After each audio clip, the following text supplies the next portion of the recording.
Okay, good morning, gentlemen. We have a second stakeholders meeting where we have some more information to share with you. Our project, Automatic Smart Grid Restoration.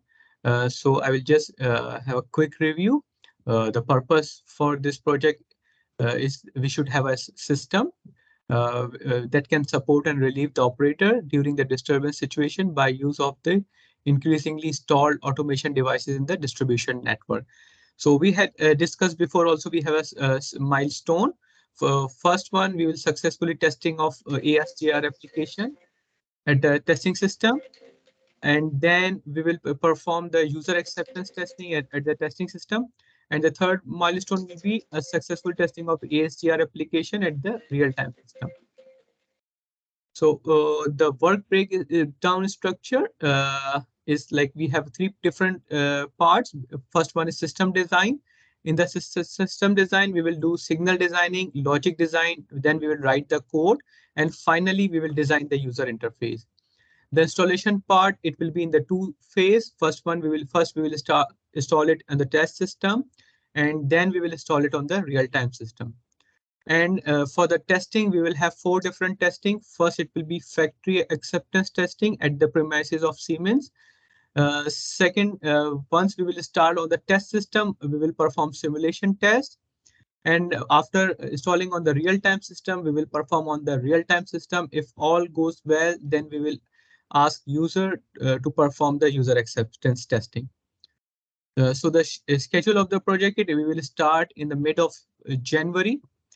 So for the first month, we will perform the system design, and after designing the system, we will go for the factory acceptance test, which Siemens will perform at their own facility. And once the factory acceptance test of FAT is successful, we will install it on the test system.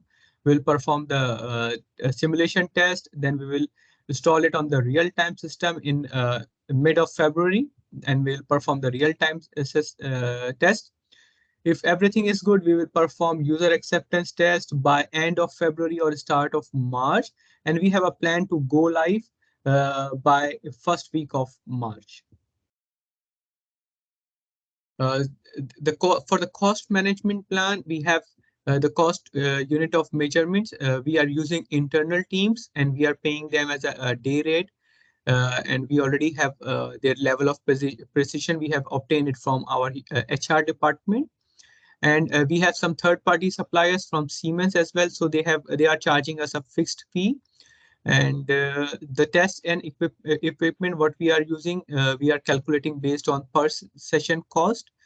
And this cost is the exact cost. So for next 6 months, we already have quotation from our suppliers.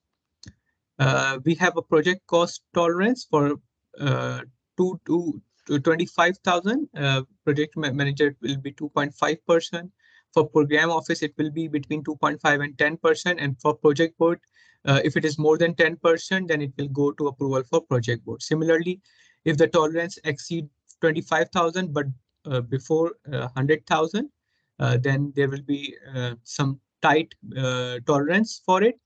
And if it is go beyond our 100,000 budget, then we will have a very little margin for the project manager, and most of the things will go to approval for program office and the project board.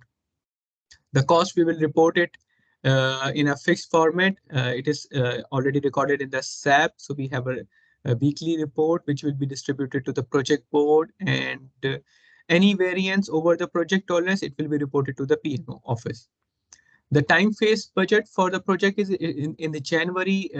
We have divided into three parts. One is the application cost. Application cost, we have two different phases to pay. Once at the time of the booking for the project, and second after the successful factory acceptance test. For manpower, the most of the cost is in February, where we are conducting the test. And testing session also, it will be in the February and March. So that the time phase budget is actually distributed in January, February, March, and April. For the quality management plan, we are following International Electrotechnical Commission, particularly IEC 61850, which handles the smart grid international organization standardization. And also we are following IEEE. So for the quality objective, we will deliver the scope as per the statement of work. It will be on the time with a slight variation of plus minus 5 days. We will deliver on budget. Cost can vary plus minus 5,000 US dollars. And we will strictly adherence to the PMO audit for this project management. For quality roles and responsibility, we will have a dedicated quality manager from the PMO office and also our project manager and developer. They will perform the quality roles. For the procurement management plan, we already have a design and process. We have a preferred supplier as Siemens. For this application, Siemens is the owner of this or of our SCADA project, which is a core project.